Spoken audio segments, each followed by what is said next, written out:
ಇವತ್ತು ಭೌತಿಕವಾಗಿ ಅವಳು ನಮ್ಮ ಜೊತೆಗಿಲ್ಲ. ಪ್ರತಿಯೊಂದು ಧ್ವನಿಯ ಸರಣಿಗಳು ಅಥವಾ ಅದೆಲ್ಲವನ್ನು ಕೇಳ್ತಾ ಇದ್ರೆ ಕನ್ನಡ ಬಲ್ಲವರಿಗೆ ಕನ್ನಡವನ್ನು ಶುದ್ಧವಾಗಿಟ್ಕೊಂಡು ಒಂದಿಷ್ಟು ಕಾರ್ಯಕ್ರಮಗಳನ್ನು ಮಾಡ್ತೀವಿ ಅನ್ನೋರಿಗೆ ಅವಳು ಸದಾ ಮಾದರಿ. ಮೇಡಮ್, ನೀವು ಕಂಡಂತೆ ಒಂದು ಶೋಗೆ ಅಂದರೆ ಒಂದು ಶೋ ಆನ್ ಏರ್ ಆಗ್ತಿದೆ ಅಂತ ಹೇಳಿದ್ರೆ ಆ ಶೋಗೆ ಅವರು ಪ್ರಿಪ್ರೇಷನ್ ಯಾವ ಥರ ತಗೊಳ್ತಾ ಇದ್ರು ಅಂತ, ಅಂದರೆ ಅಲ್ಲಿ ಸ್ಟುಡಿಯೋದಲ್ಲಿ ನೀವು ಕಂಡಂತೆ ಸ್ಕ್ರಿಪ್ಟ್ ಇರುತ್ತೆ ಅಥವಾ ಯಾವುದೋ ಒಂದು ಕಾನ್ಸೆಪ್ಟ್ ತಗೋಬೇಕಾಗಿರುತ್ತೆ, ಯಾವುದೋ ಒಂದು ಟಾಪಿಕ್ ಇಮಿಡಿಯೇಟ್ ಮಾತಾಡಬೇಕಾಗುತ್ತೆ ಲೈವಲ್ಲಿ. ಸೊ ಪ್ರಿಪ್ರೇಷನ್ಸಲ್ಲಿ ಯಾವ ಥರ ಇರ್ತಿತ್ತು ಅವ್ರದ್ದು ಅಂತ. ಪ್ರಿಪ್ರೇಷನ್ ಅಂತಂದರೆ ನಾನು ಹೀಗೆ ಮೊದಲೇ ಹೇಳಿದಾಗೆ ಬರವಣಿಗೆ ಭಾಳ ಮುಖ್ಯ ಆಗುತ್ತೆ. ಯಾವುದೇ ಸ್ಕ್ರಿಪ್ಟ್ ಇಲ್ಲದೆ ಒಂದು ಪ್ರೂಫ್ ಕೊಡಬೇಕಾಗತ್ತೆ. ಆನ್ ಏರ್ ನಾವೇನು ಮಾತಾಡಿದ್ವಿ ಅನ್ನೋದು ಮೊದಲು ಒಂದು ಅಟ್ಲೀಸ್ಟ್ ಕಂಟೆಂಟ್ ವೈಸ್ ಒಂದು ಸ್ಕ್ರಿಪ್ಟಲ್ಲಿ ಇರಬೇಕಾಗತ್ತೆ.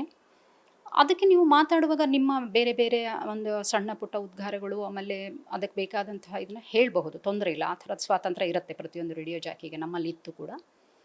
ಅವಳು ಹೇಗೆ ಅಂದರೆ ಮಾತನಾಡುವಾಗ ಅವಳಿಗೆ ತುಂಬ ಜ್ಞಾನ ಇತ್ತು. ಅದರಲ್ಲಂತೂ ಎರಡು ಮಾತಿಲ್ಲ. ಒಂದು ಹಾಡು, ಒಂದು ಕನ್ನಡದ ಭಾವಗೀತೆ ಹೋಗ್ತಾ ಇದೆ ಅಂದರೆ ಅದು ಬರೆದವರು ಅದರ ಒಂದು ಪ್ಯಾರಾಗ್ರಾಫ್ ಆಕೆ ಯಾವುದೇ ಹೀಗೆ ನೋಡ್ಕೊಳ್ಳದೆ ತನ್ನ ಬಾಯಲ್ಲೇ ಹೇಳಿಬಿಡೋಳು. ಕರುಣಾಳು ಬಾ ಬೆಳಕೆ ಮಸುಕಿದಿ ಮಬ್ಬಿನಲ್ಲಿ ಅಂದರೆ ಒಂದು ಪೂರ್ತಿ ಪ್ಯಾರಾಗ್ರಾಫ್ ಹಾಡು ಅವಳಿಗೆ ಬಂದ್ಬಿಡೋದು. ಅಂದರೆ ಅಷ್ಟು ಮನನ ಮಾಡಿಕೊಂಡು ಓದಿದಂತ ಹೇಳು. ನಾನು ಹೇಳಿದ್ನಲ್ಲ, ಮಾತಾಡೋದು ಬೇರೆ, ಅದನ್ನು ತುಂಬ ಆಳವಾಗಿ ಓದ್ಕೊಂಡು ಅದನ್ನು ಹೇಳೋದ್ರಲ್ಲಿ ಬೇರೆ. ಒಂದು ಬುಕ್ಕು ನೀವು ಓದಿದಾಗ ಮಾತ್ರ ಅದರಲ್ಲಿ ಏನಿದೆ ಅನ್ನೋದು ಗೊತ್ತಾಗುತ್ತೆ.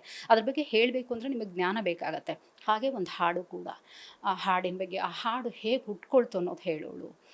ಬಹಳ ತಿಳ್ಕೊಂಡಿದ್ಲು ಅವಳು. ಅದನ್ನು ನೋಡಿ ನಾವು ಬರೀ ಹಾಡು ಹಾಕ್ಬಿಡೋದು ಮಾತಾಡೋದು ಅಲ್ಲ. ಅಂದರೆ ಪ್ರತಿಯೊಬ್ಬರಿಗೂ ಕೂಡ ನಾವು ಬರುವಂತಹ ಎಲ್ಲ ಆರ್ಜೆಗಳಿಗೂ ಅದೊಂದು ಪಾಠ.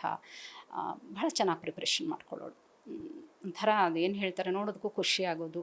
ಜೊತೆಗೆ ಆ ಫೇರಲ್ಲಿ ಮಾತಾಡ್ತಾ ಇದ್ವಿ, ಏನಾದರೂ ಹೇಳೋಳು. ಆಮೇಲೆ ಡ್ರೈವಿಂಗ್ ಎಲ್ಲ ಚೆನ್ನಾಗಿ ಮಾಡೋಳು.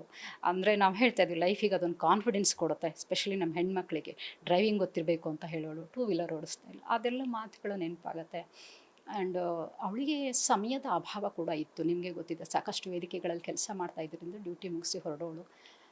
ಕೆಲವೊಂದು ಮೀಟಿಂಗ್ಗಳಾಗ್ತಾಯಿತ್ತು ನಮ್ಮಲ್ಲಿ. ಆ ಮೀಟಿಂಗ್ಗಳಲ್ಲಿ ಸಿಗ್ತಾಯಿದ್ವಿ. ಅದೆಲ್ಲ ಫೋಟೋಸ್ ಇದೆ ನನ್ನ ಹತ್ರ, ತೋರಿಸ್ತೀನಿ ನಿಮಗೆ.